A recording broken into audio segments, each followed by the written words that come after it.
myhappydesires.com. Visit us at myhappydesires.com and add some toys to your toy box. Let your imagination be the guide to your stress relief. myhappydesires.com has everything for the perfect play night. Alone or not, you choose. Fuel your desires without breaking the bank. myhappydesires.com.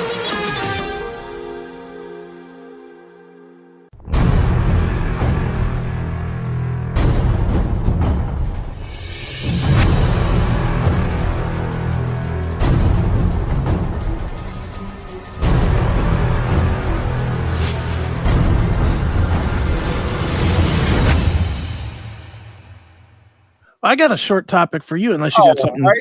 No, ready go to go. ahead. Have at it. All right.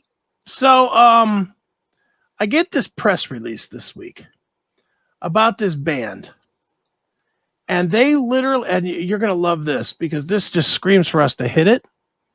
But I actually I'm not even going to say what I thought. I want to hear your thought on it. I'll just read this to you. This is the email I get. Nathan here from Metalville Records. Hope all's well. I'm sure well accustomed to the typical PR hyperbole on a daily basis. And while I don't want to say out of hand that Deraps are the next Van Halen, there's some truth to the matter. For one, the self-same band leader Jacob Deraps was first revealed when he was 14 by his spot-on cover songs of Van Halen, Steve Vai, David Lee Roth, and other greats, and his YouTube channel built up to more than 27,000 followers. For another, Deraps' forthcoming self-titled debut absolutely burns with the same fire that stoked that oh-so-classic first Van Halen record.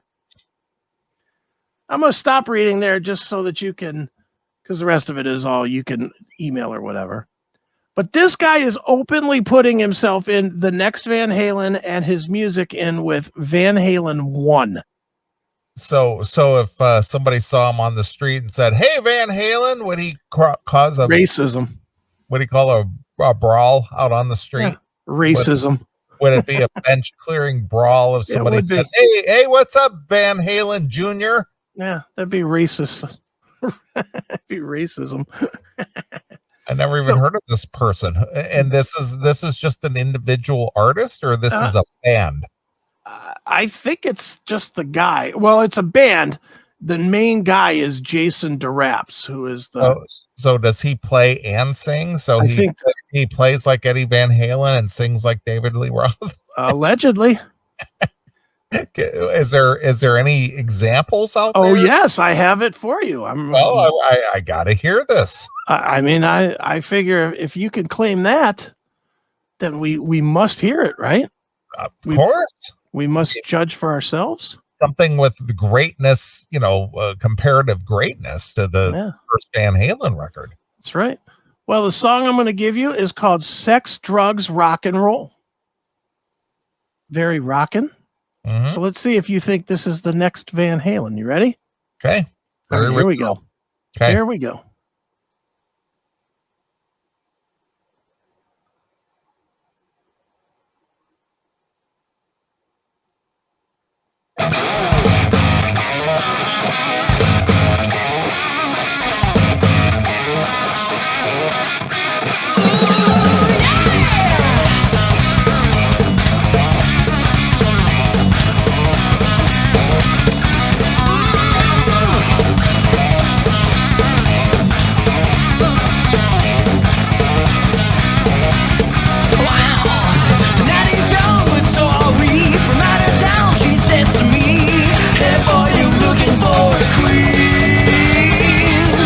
I'm the one you want.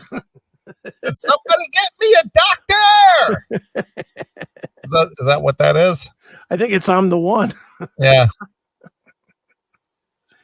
Not bad.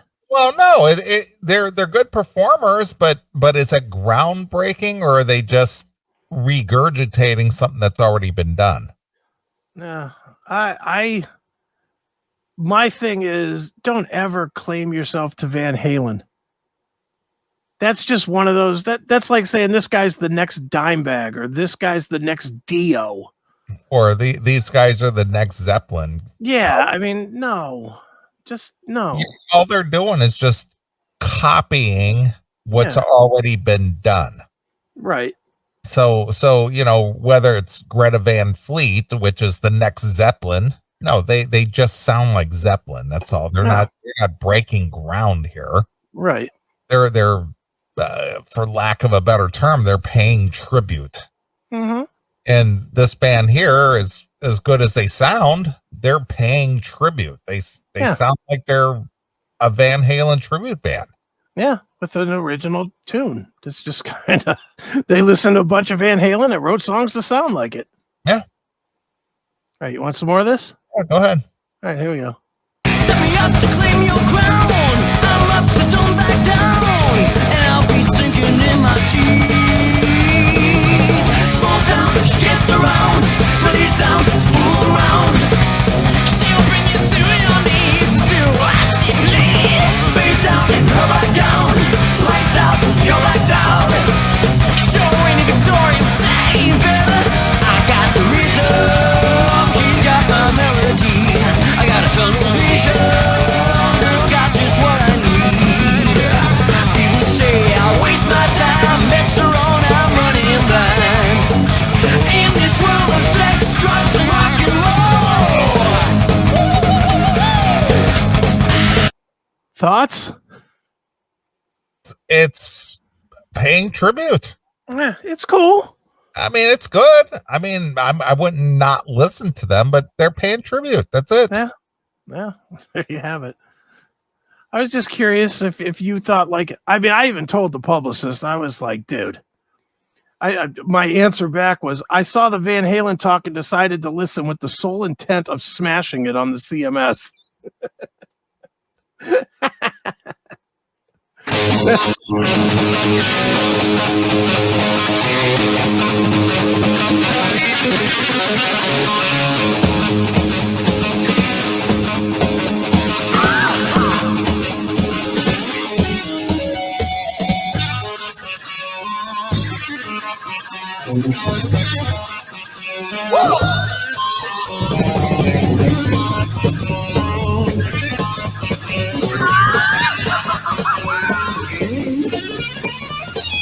We gave it out in a chain, you leaving here, we act. That's the same song. Pretty much. All they basically did was maybe change the words or something. Change the words, but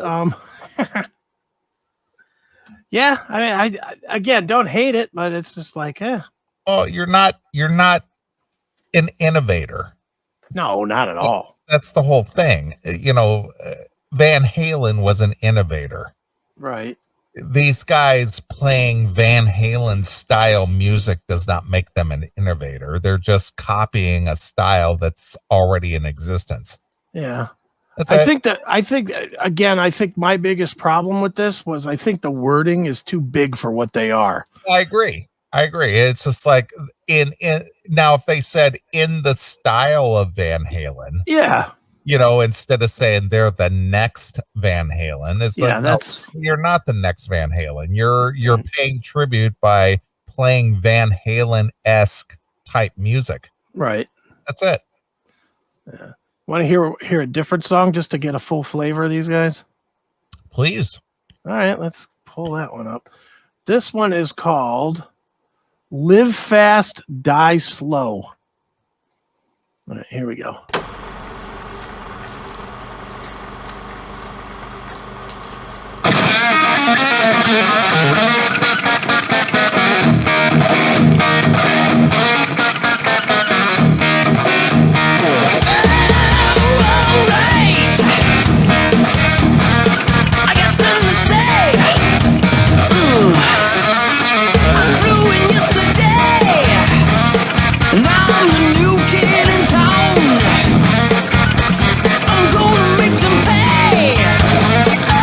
All the times they put me down.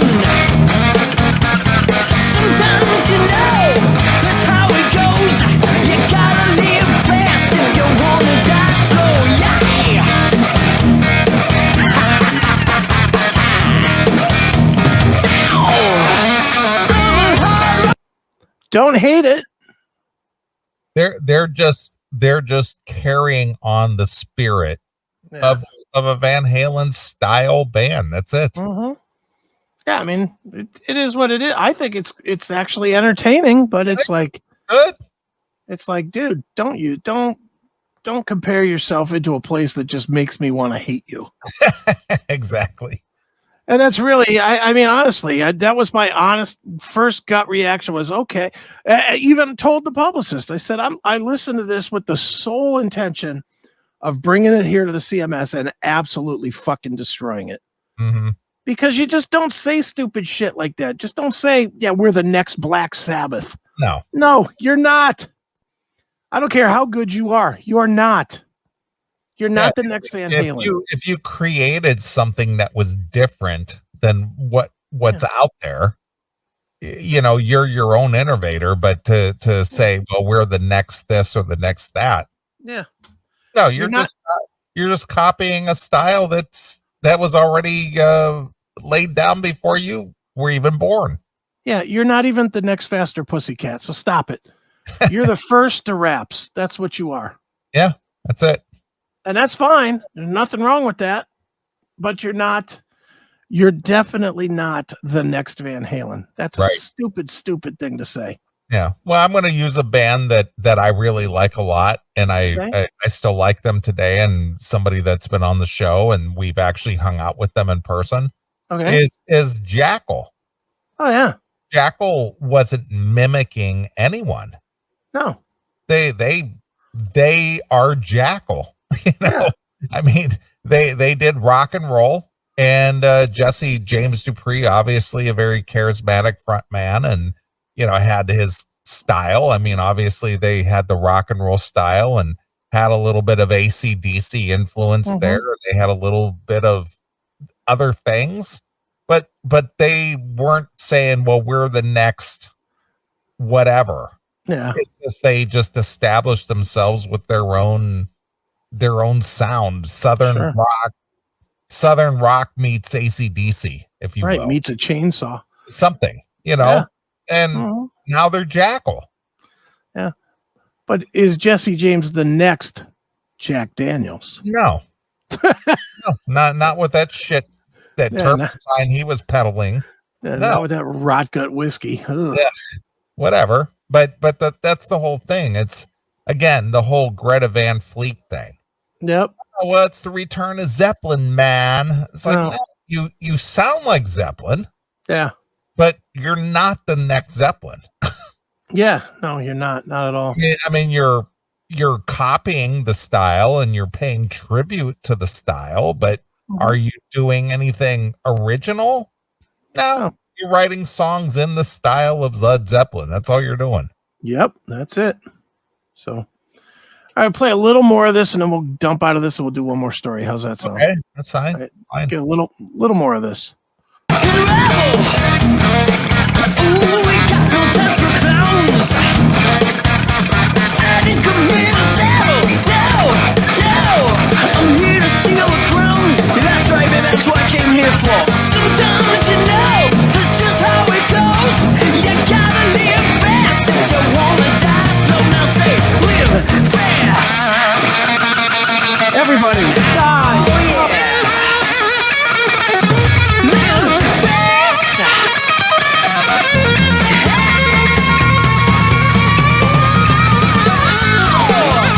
I'll say this, I'd go see them.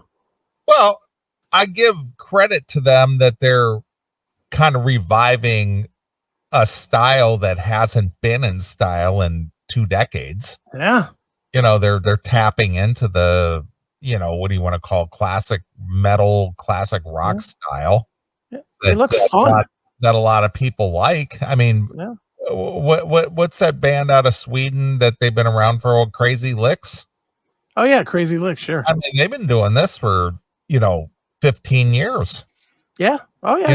And they're big in Europe. They get a lot of, accolades over in Europe because they capture that 80s rock sound. Right. Even though they've played here in the States, obviously they played for the Melodic Rock Fest, which we saw them and met them and hung out a little bit. a few years back, but I think that they're much bigger over in Europe. Oh yeah. But the thing is they just mimic the 80s rock style. Yeah. Okay.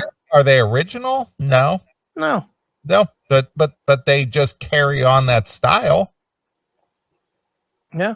I would just go see this just because they look like they have fun shows. Yeah, they look like they're just fun guys just rocking out and enjoying themselves. And for being young dudes and capturing the spirit of a era gone by, sure. Yeah. Yeah, but don't compare yourselves to Eddie Van Halen, boys. You're not the next Van Halen. You're a Van Halen influenced artist. Yeah. Yeah, they're not Van Halen, but anyway, I just wanted to share that with you and see what you thought. And you pretty much thought I like them too. I think they're okay. Yeah. Not terrible, not great, not Van Halen, not Van Halen 1. I mean that's an awful specific, awful tough. The next Van Halen 1, I think you're really stretching for that. Come on. You're paying tribute to Van Halen 1. Yeah. I wouldn't even say that.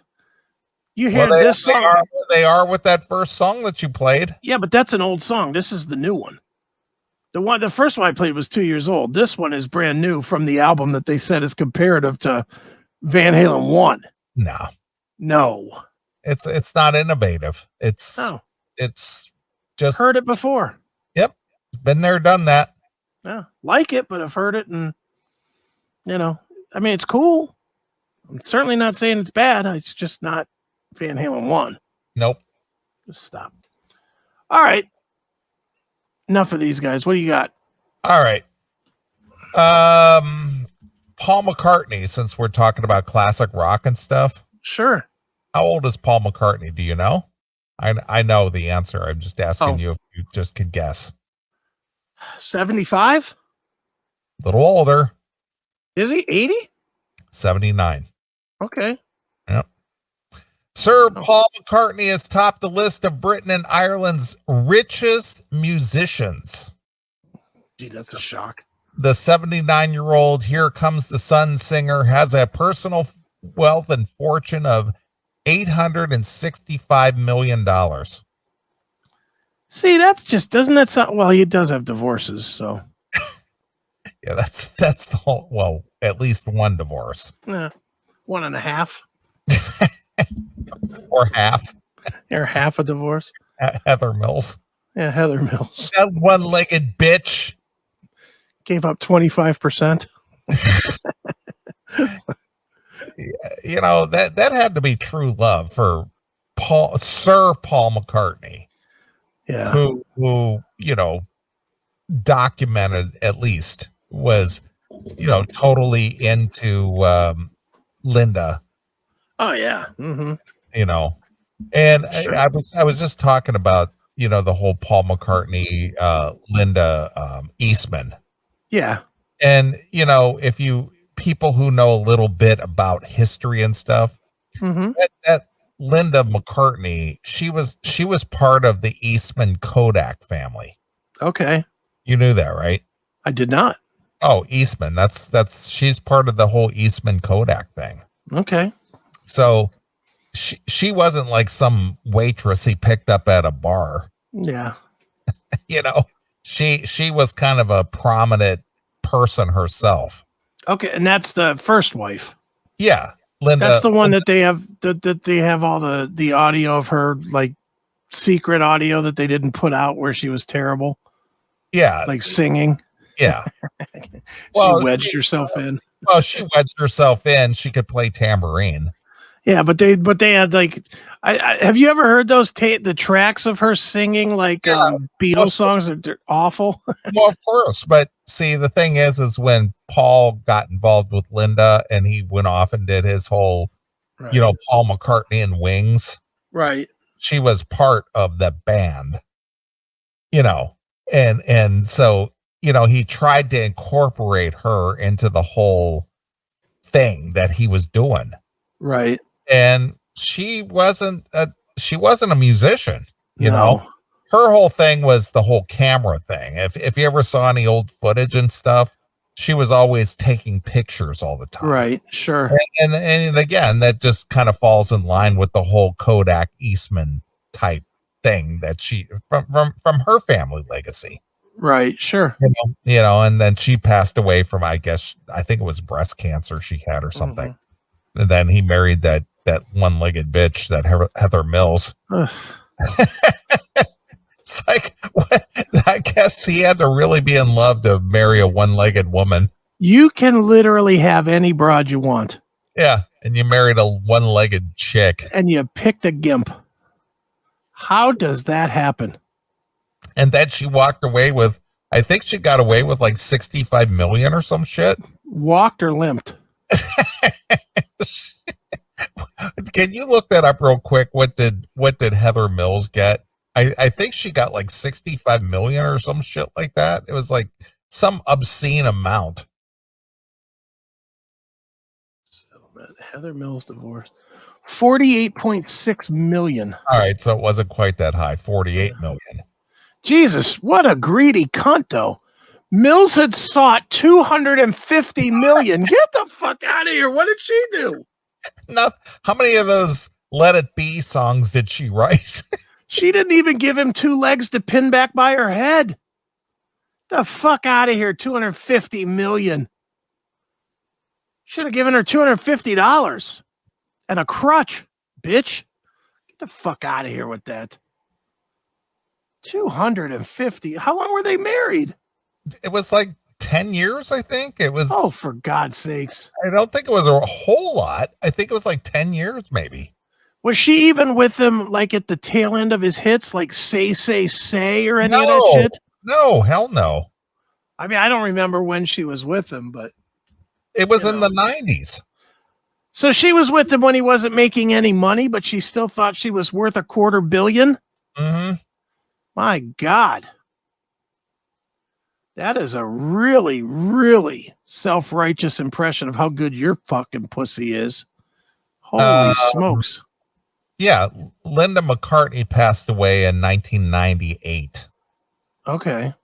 So this Heather Mills, she was in the scene in 2000s. Yeah, so Linda McCartney should have got the solid gold fucking mausoleum. This fucking Heather Mills should have got nothing. Did Paul McCartney make it? Because he wasn't even touring or anything at that point, was he? I don't think so. She didn't earn anything. And for fuck's sake, all he had to do was fucking run away from her a little bit. It's not like she could catch him to fucking charge him with this shit. That's all he had to do is just run. Never catch him. How did he end up with a fucking one-legged chick? So now you're just all pissed off about all this. Pissing me off. Why did Paul McCartney marry a one-legged woman? Let's see if it comes up with something. Not really. Paul McCartney steals ex-wife Heather Mills' fake leg. What's that about? Yeah, he took it from her. Get this, bitch. That's fucking hilarious. Right. That's probably why he ended up having to pay her a good amount of money. Because he fucking fucked with her. No judge is going to just forgive that one. Right. Oh, boy. No, I didn't know that. I guess I just didn't. I checked out of the Paul McCartney stuff. Well, why would you? I mean, it wasn't, at the time it wasn't interesting, but I look back at some of this stuff and I'm just like, oh, well, that's pretty fucked up. Boy, listen, is this a real story? I don't know if this is a real story or not, but if this is real, this is fucking hilarious. McCartney brought the leg out on stage with him and pretended it was a bass guitar.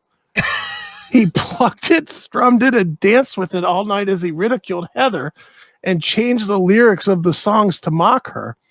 The next song is dedicated to my ex-wife. It's called One-Legged Bitch, giggled Paul. He then continued to have fun with Leg It Be, and I saw her standing there on one leg. He then joked that her favorite restaurant was IHOP.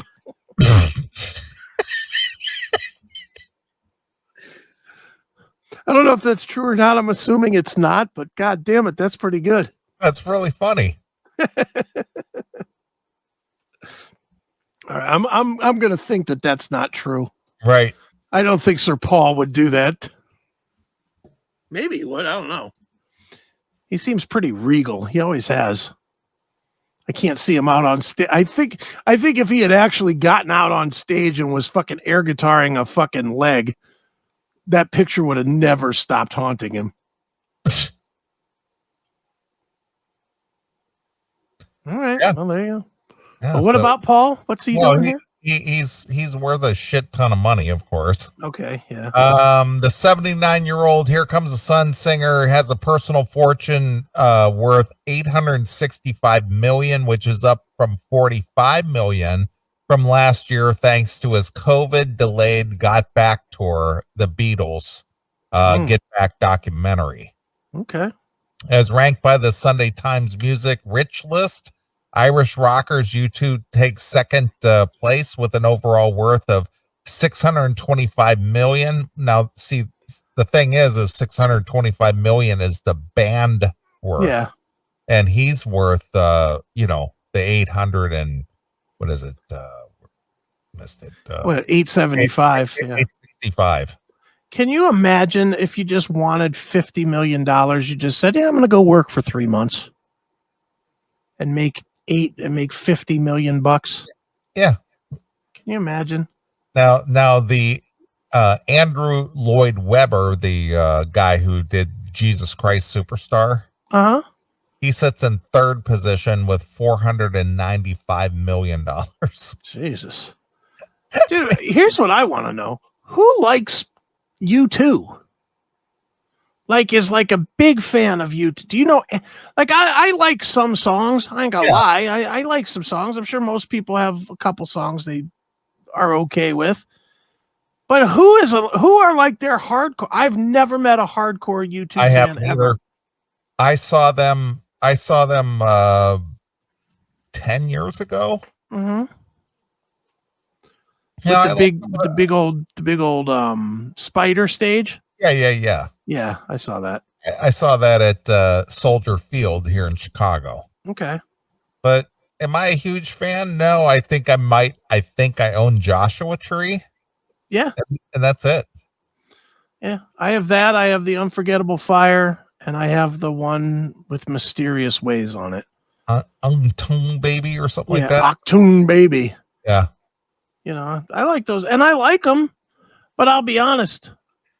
I never, ever, never, never, ever go and say, you know what? I need to listen to a U2 album today. I don't think I've ever done that in my life. Sure. Even when I bought those records, I don't think that they were just like immediately thrown into my player and like played. I think I might have listened to like one or two songs and been like, okay, what else we got here? The Cats composer is followed on the list by Sir Elton John. Okay. Who has seen his fortune increase by 20 million over the last 12 months, meaning he is now worth 395 million. I thought he was bankrupt. Well, he's been bankrupt like twice, as far as I know. Yeah. This guy, he's been through a lot of money. Yeah, I guess so. Well, good for him. No sense not having fun with it, right? Exactly. Despite a rise in his personal fortune, the theater producer's royalty checks took a massive $10 million hit during the last financial year. His musical royalties plunged from almost 13 million to less than 3 million, according to the newly filed accounts for Really Useful Group Investments, the umbrella company in charge of his musical empire. That's Elton? I think so, yeah. Okay. Yep. Let's see here. The composer, I The composer came under fire earlier this month when it emerged that I think Lloyd Webber. Andrew Lloyd Webber. Right. The composer came under fire earlier this month when it emerged the entire cast of his latest West End show, Cinderella, were fired just minutes after a matinee performance, with future cast members claiming they only found out by way of social media. The production was said to be losing as much as $100,000 a week at its worst periods, meaning losses spiraled to some $2 million. Right. Sources said it would be unsustainable for a really useful group to have kept the show going after suffering heavy losses during the pandemic, particularly when performances were suspended during the Omicron wave over Christmas. Rightly. Exactly. Let's see here. Elsewhere, Rolling Stone star they're all sirs now. Of course. Sir Mick Jagger, what do you think he's worth? Sir Mick? Yeah. I'm gonna say he's worth a Sir Mick like $500 million. 318 million. How many divorces does he have? Who knows? He's got to have a few, doesn't he? If he's only worth 300 million? Yeah. 318. And his guitarist, Keith Richards, what do you think he's worth? Bag of Luckies? 303 million. They're listed at the 6th and 7th places, respectively.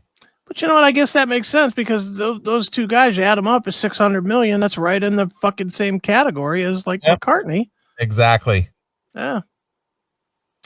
Olivia Harrison, the widow of Beatles icon George Harrison, and their 43-year-old son, Danny Harrison, are now worth 295 million. Jeez, while man. Sir Ringo Starr's fortune has been listed at 285 million. Boy, Ringo got to be looking at that fucking McCartney money and going, Jesus Christ, really? What's all that publishing between Lennon and McCartney writing, the lion's share of all the songs and shit? True. And then, of course, McCartney having a successful solo career. So, yeah, it makes sense. The top 10 is rounded out by Ed Sheeran, who is notably younger than the people above him. The 31-year-old pop star who is reported to be worth $260 million. Wow, Ed Sheeran. No, he stinks. Who is he? He's just a pop guy. He's just one of these regular, boring, high-pitched, fucking faggy guys. All right. Looks on track to become the first British billionaire musician after his wealth reportedly increased by 40 million last year following the release of his 5th solo album. Good for him. It's just obscene. Yeah, obscene amounts of money. It is. So that's basically it. Oh, well, I wish Scars would take off like this. So there you go. Paul McCartney closing in on $1 billion. All right. Well, good for Paul. Yeah. So these guys, again, if you had, let's just conservatively say, you had $2 million. Yeah. Would you be able to blow through $2 million? Ever? No, I'm just talking just in general, like just living expenses, maybe a few extravagance here and there. Do you think that you personally would just blow through $2 million? No. I think I'd be scared to death of losing it.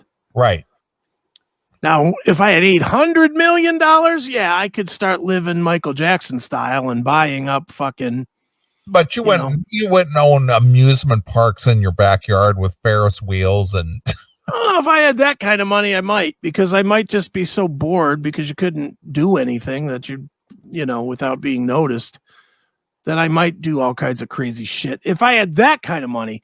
But, 2 to 10 million, I would be so paranoid that I'm going to lose it all and go back to being a fucking scrub working somewhere. Yeah. That I would be like, oh man, I can't spend anything. I can't fucking, I got to watch Freevee instead of fucking Netflix. But would you own a monkey named Bubbles, and would you molest little boys to where you have to have big payouts to keep them? No, definitely not that. Yeah. Definitely not doing all that stuff. That's Mike's own. That's kind of my point, though. It's just like, how much, I mean, I guess you could be like Rockefeller and say just a little more. Yeah, just a little more. But still, I mean, seriously, if you literally had, $2-3 million, I mean, what else do you need? No, I mean, dude, I would be doing just the bare, I'd pay off my house. Or you would just sell your house and move into a nicer one. I wouldn't even do that. Well, I'm just saying that option is there. That's effort. I would just pay off my house. All right. I know me. I would just pay off my house and hire a landscaping company so that I don't have to even be bothered anymore. And that'd be about it. Right. That'd be the end of my expensive. I mean, I wouldn't buy like 100-inch TV or anything stupid like that. Yeah, I know, because that would cost you $1,000 out of those $2 million. Yeah, I wouldn't do it. I'm telling you, I would not do it. I'd be like, my TV's plenty good.